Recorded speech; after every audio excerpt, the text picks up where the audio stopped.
Ooh, I started learning to tattoo probably around 2016, 2017. And actual tattooing, like full-on licensed in Rhode Island, 2018. I was always drawing as a kid. I feel like it was like my thing. Like that's how I kept myself busy. You know, my parents they always did their own thing. My siblings always did their own thing, and that was just my thing. So always, as long as I can remember.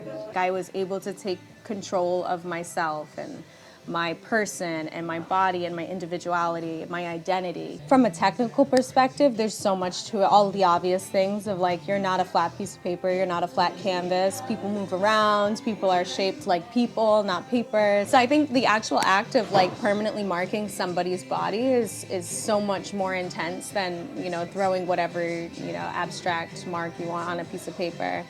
It carries a lot more weight and a lot more responsibility, I would say. Yeah, I mean, aside from that, I'm dealing with a human being.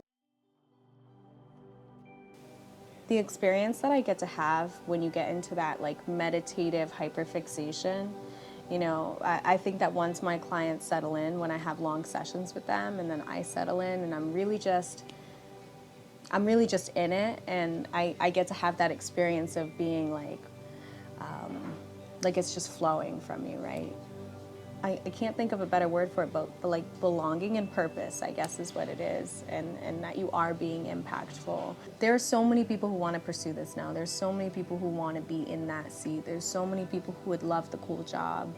It is a dedication to be successful, obviously, when you're self-employed, essentially. When you're on your own, when you like have to show up for yourself and you have to do all of that, you have to be ready and disciplined enough.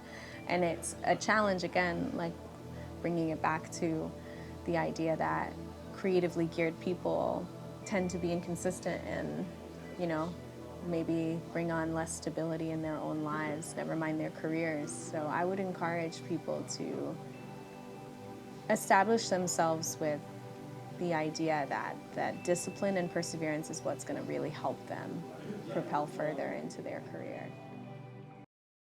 We can leave it at that. I don't have thoughts other than what's prompted ever.